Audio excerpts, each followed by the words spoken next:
नौकरानी के हाथ का खाना। खाने की मेज पर बैठे सुधा के घर वाले नाश्ते का इंतजार कर रहे होते हैं।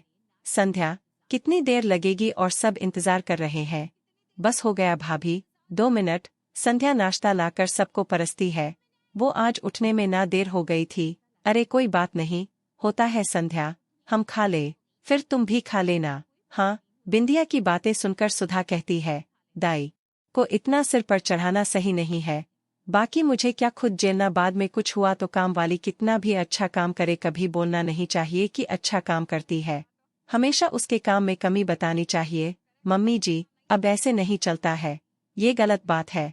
सब कुछ अच्छे से करने पर भी हम कमी निकालेंगे तो कौन करेगा हमारे घर पर काम?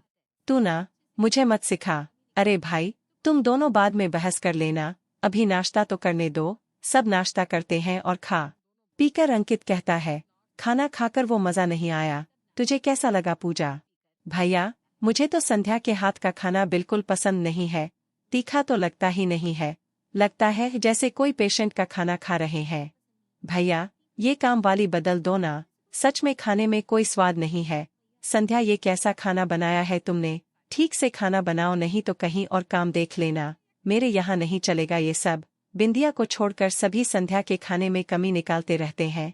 के बाद बिंदिया संध्या से कहती है, सुन, सब्जियां बहुत सारी पड़ी है, तू एक काम कर, भाजी बना ले। सब्जियों का मजा तो झाड़े में ही है, ऊपर से सबको पसंद भी बहुत है।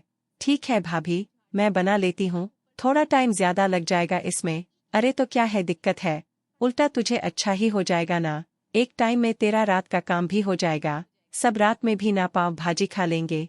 ठीक है भाभी। संध्या इतना वक्त लगाकर पाव भाजी बनाती है और पाव भाजी खाकर सब नाक मुंह इधर उधर करने लगते हैं और संध्या की बहुत बुराई भी करते हैं। ये पाव भाजी है?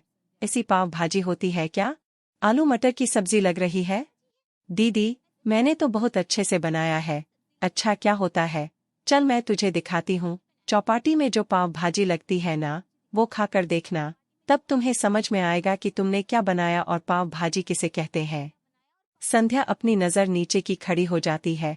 ठीक है दीदी, आज अच्छे से बनाने की कोशिश करूंगी। संध्या रसोई में जाकर बहुत रोती है। इधर अंकित कहता है, यार बिंदिया, इसमें नींबू डालो, एकदम खट्टा नहीं है, और मुझे कच्चा प्याज भी दे दो। पाव भाजी बिना प्याज के अच्छी नहीं लगती। देखो संध्या तो अच्छा खाना बना नहीं सकती, मुझे ना ऐसा खाना मत दिया करो। ना खट्टा, ना नमक, ना तीखा, कुछ भी नहीं है इसमें। भाजी के नाम पर बॉयल करके सब्जी रख दिया, ना मसाला ना कुछ। पाव में मक्खन तो डालो, मैं दे देती हूँ ना, जिसको जो चाहिए। बिंदिया प्याज काटती है और किसी को नमक तो किसी को मिर्ची देती है। नमक वगैरह तो अच्छे अच्छे होटलों में भी कम हो जाता है। इसका मतलब यह नहीं कि खाना अच्छा नहीं है। संध्या जैसी खाने वाली बहुत मुश्किल से मिलती है। बाकियों की काम वाली को देख लो, एक टिकती नहीं, ऊपर से इतनी छुट्टियां लेती है। अरे अनद, तू ना बस संध्या का ही पक्ष लेती रहना। सब खाकर अपने काम पर चले जाते हैं। बिंदिया रसोई में जाती है तो देखती है कि संध्या की आंखों से आंसू बह रहे हैं। अरे रो मत संध्या, मैं हूं ना, तू भी क्या इन लोगों की बातों को दिल से लगा रही है? ये लोग तो ऐसे ही बोलते रहते हैं। नहीं नहीं भाभी, अब मैं और यहाँ काम नहीं कर सकती हूँ। अरे ऐसा मत बोल, मैं इन लोगों को सबक सिखा कर आऊंगी। तुझे मैं अपनी बहन की तरह मानती हूँ। देख, इस महीने तक रुक जा, अगर ये लोग नहीं सुधरे ना तो फिर तू चली जाना। ठीक है भाभी, आपके कहने पर मैं रुक जाती हूँ। इसी तरह दिन बीतने लगते हैं।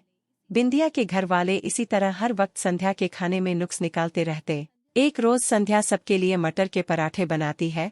पराठे देखकर सुधा थाली साइड करके कहती है, सड़े हुए मटर डालकर हमें मरवाना चाहती हो? सुधा भरी थाली छोड़कर उठ जाती है। अच्छा तो अब तुम्हें मरवाना चाहती हो ताकि इस घर में तुम्हारा राज हो सके। भाभी तो तुम्हें कुछ कहेगी नहीं, इतना खराब खाना बनाती हो, फिर भी इसी घर में हो। संध्या के सब्र का बांध छूट जाता है। वो पहली बार ऊंची आवाज करके पूजा से कहती है, मुझे भी नहीं रहना इस घर में जहां मुझ पर ऐसा इल्जाम लगा आ जाए। संध्या उसी वक्त अपना सामान लेकर चली जाती है। संध्या के जाते ही सुधा के घर में खाना बनाने की दिक्कत हो जाती है। रात को सुधा बिंदिया से कहती है, बहू कोई अच्छी खाना बनाने वाली खोज ले, जब तक कोई नहीं मिलती तब तक तू खाना बना ले। मैं और खाना, मैंने तो संध्या को नहीं निकाला, आप सभी को उससे प्रॉब्लम होती थी ना, ऊपर से डॉक्टर ने मुझे काम करने से मना किया है। मुझे गैस की स्मेल से उल्टियां होने लगती है। मेरे बच्चे की सेहत के लिए यह बिल्कुल अच्छा नहीं है। बिंदिया बिना खाना बनाए अपने कमरे में चली जाती है। इधर खाने के वक्त सब एक दूसरे का मुंह देखने लगते हैं। सुधा अंकित से कहती है, बेटा, आज तो खाना बना नहीं है, एक काम कर बाहर से ही मंगवा ले खाना। हाँ भैया, बाहर से ही मंगवा लो, ऐसे भी संध्या का खाना खाकर ना मुंह खराब हो गया है। ठीक है तो पनीर और कुलचा मंगवा लेते हैं। अंकित बाजार से खाना ऑर्डर कर लेता है और सभी खाना खा लेते हैं। रात तो कट जाती है, लेकिन अगली सुबह फिर वही परेशानी कि नाश्ते में क्या मिलेगा। अरे कोई तो नाश्ता बना लो, मुझे तो कुछ भी बनाने को मत कहना, मेरे एग्जाम है। मम्मी, तू नहीं बनाएगी? बिंदिया नहीं बनाएगी तो क्या इस उम्र में मैं खाना बनाऊं अब? अरे मुझसे तो खड़ा भी नहीं रहा जा रहा।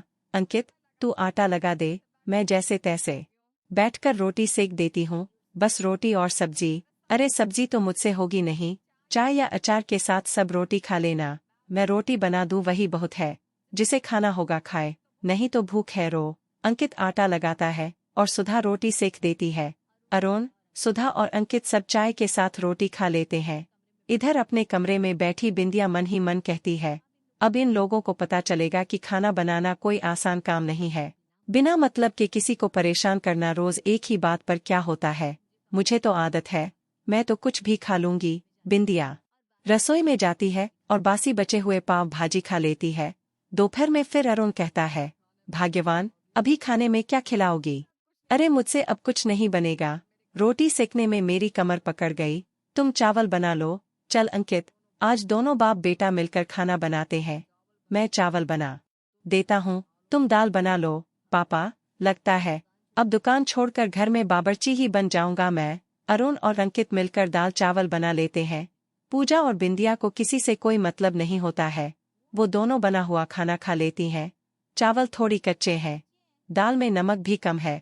तू तो बोली मत, तू ही सबसे ज्यादा संध्या के खाने में नुक्स निकालती थी, खुद तू से तो कुछ बनता नहीं है। खाने की मेज पर अंकित और पूजा में बहस हो जाती है। हाँ, बस मैं ही नुक्स निकालती थी ना, बाकी सब तो साधु है, कुछ कहते ही नहीं थे, है ना? मम्मी, इस तरह तो नहीं चलेगा, नाश्ता करो तो पहले दोपहर की चिंता हो जाती है, और दोपहर को रात की चिंता। बेकार में ही संध्या को सबने इतना सुनाकर निकाल दिया। सुनाने वाले तुम भी थे भैया। हाँ तो अब गलती हो गई, अब क्या करें? देखो, मुझे तो चावल नहीं खाना। बिंदिया, एक काम कर, सुबह की रोटी बची होगी, उसके साथ मुझे अचार दे दे। सुधा अचार और रोटी खाती है आज? जब सब इस तरह का खाना खा रहे हैं तो उस वक्त सबको क्या दिक्कत होती थी? संध्या के खाने से उसे इतना परेशान न किया होता तो आज इस तरह का खाना ना खाना पड़ता। अरे तो अब तू ही बता क्या करे बहू, कोई दूसरी काम वाली रख लो ना, संध्या ही थोड़ी है, पूरी दुनिया में जो खाना बनाती है, हम उसे बुलाएंगे तो उसके तेवर और बढ़ जाएंगे। ठीक है, जो करना है आप लोग कीजिए, लेकिन मैं कह देती हूँ आप लोग फिर एक गलती करने जा रहे हैं। पूजा अगले दिन एक खाने वाली को खोज कर बुलाती है। नाश्ता तो वो ठीक ठाक बना लेती है, लेकिन दोपहर को हम खाना नहीं बनाएंगे। अरे ऐसे थोड़ी ना होता है, दोपहर में हम लोग क्या खाएंगे फिर?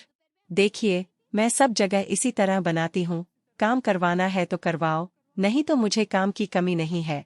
खाने वाली बचा हुआ सारा खाना लेकर चली जाती है।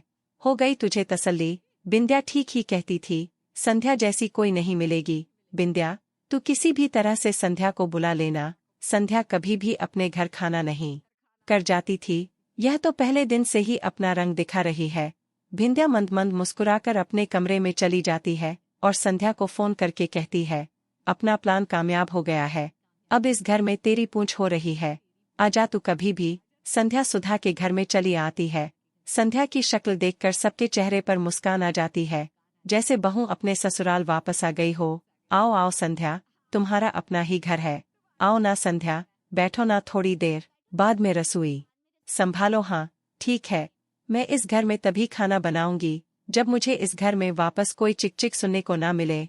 तब सब एक साथ बोल पड़ते हैं, अरे कोई कुछ नहीं कहेगा, तुम्हें जैसा बनाना है बनाओ, कोई कुछ नहीं कहेगा। तुम्हें जैसा बनाना है बनाओ, कोई कुछ नहीं कहेगा। तुम्हें जैसा बनाना है बनाओ। संध्या अब सुधा के घर में खाने वाली नहीं, घर वालों की तरह रहने लगती है।